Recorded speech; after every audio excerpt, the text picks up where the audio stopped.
now, Bola Tinubu is not borrowing to pay subsidy. He's borrowing to build Lagos Calabar Coastal Highway, to build Ileya Sokoto Badagry Coastal Highway. They call it Coastal Expressway, to build Kanu Abuja Road. So, I mean, those are the kinds of things that money should be used for.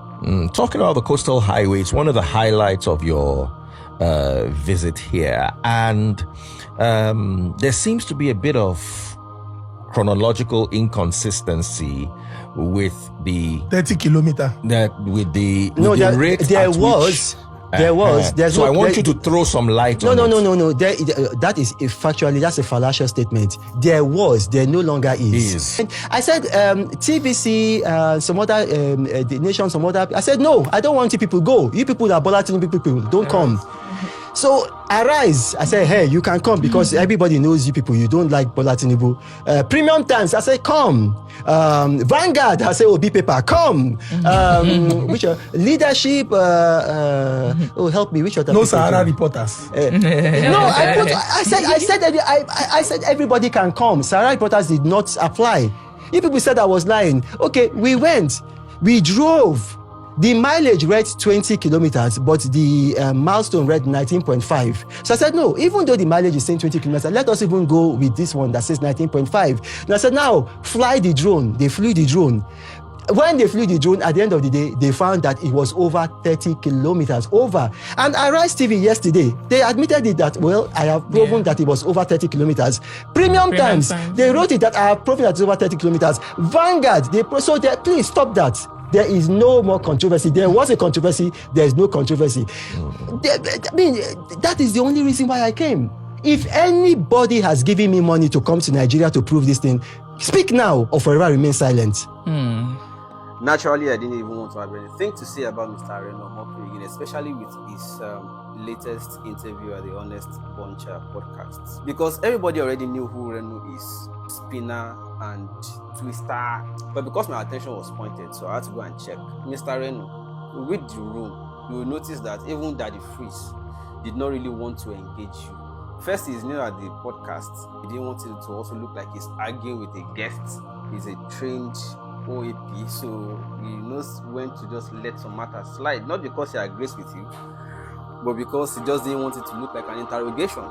That said, I like you, Egbon Reno, so let me just give you simple advice. See, some of the journalists you took out and teleguided, their senior colleagues back in the office are not happy with you. And bro to bro, next time increase what you're offering them. That's why they send camera guys to just follow you and take whatever you have to show them. The ones who would have gone with you did not go, because some of them know you are getting funds through the NSA in dollars, bro.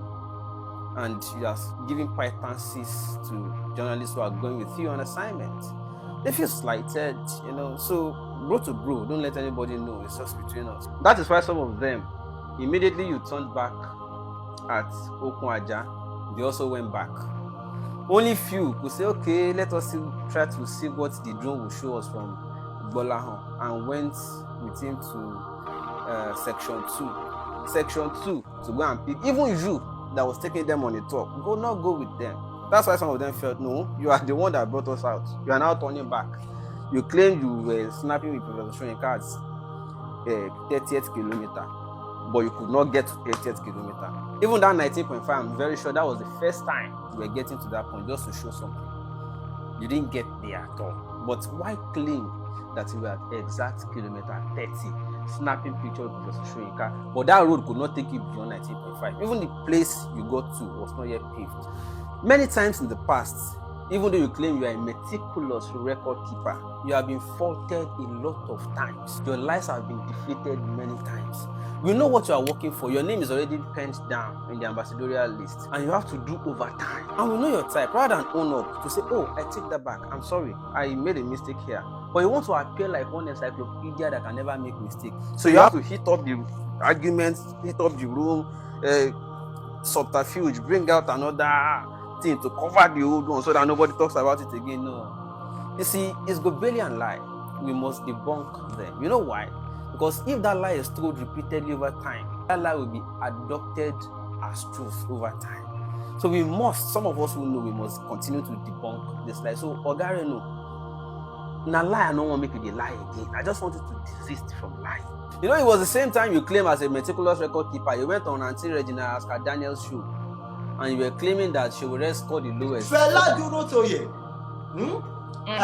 Kingsley Moghalu, they all scored higher than Omoyele Sowore. I did in fact, I don't did in fiction. How much, do you want me to tell you how many votes that he had? I'm a member for him.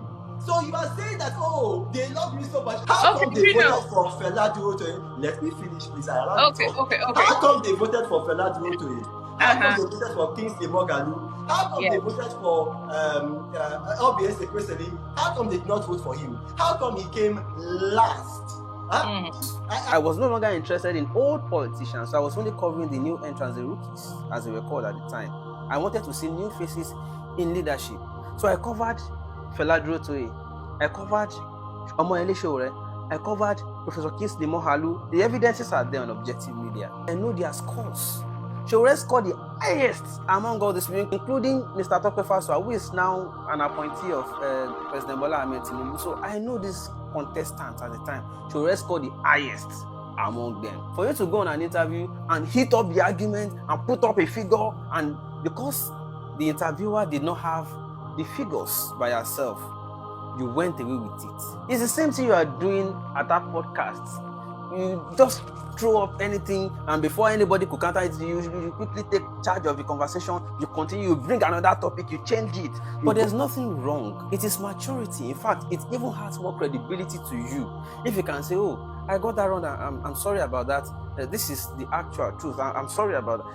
Learn to do that. It doesn't take away from you. That's why in your new assignments, so I'm not defending Mr. Peter Obi, but the thing is, because you have been faulted many times in the past, we know your antecedent already. Therefore, nearly 80%, if not over 90% of the claims you are now making cannot therefore be taken as truth. So even though I'm not a supporter of Mr. Peter Obi, things coming out of Reno, I cannot take it either. And not be your fault too. Now the people where they patronize you in government, if it were to be my administration, people like you, I go find one work, give you for private sector to keep you busy. Just stay busy with private work. You see, in my administration, you will not have a way because you will bring most people don't trust you again. So what will you say in my government that people will trust that you are telling the truth? And I want my administration to look good. I cannot hire a Reno. Government of the day may have reason they want to keep you, but it will not help the administration because the public will not trust anything coming out of Reno. But the Bola Ahmed Tinubu administration may have their reason they want to keep you. Maybe just to make sure that you don't go back to opposition and start slinging more than them from there. Yeah, for political reason. So I don't want to talk too much. It's just a piece of advice. On the final note, I repeat again, next time you are taking journalists out on assignments, pay them better money. Because they know, say you they get food. They know. So to come they give them quietances, it just make them feel spited. There are some that are happy with the 100K honorarium. There are those ones who just start work, PR, they are looking for PR work ahead. And the ones that followed the drone to go and be calculating section 2 and adding to section 1. You might as well have just added Calabar and Akwa Ibom to make up more kilometers for the little ones they did to convince people that work will still reach there. You know it's all about impression now. But even you, who took people out on the top, could not get to that kilometer 30 you claim you were with Professor Shoyinka. You see, you keep deflecting yourself, but increase their pay next time. Okay? Because they are not happy with you. I just say make I yarn you. And let this matter rest. Otherwise, I'm trained to reserve words. You know me, I'm not a meticulous, garrulous talker. But if you taunt me again, basket mouth fit start to leak again. But basket mouth.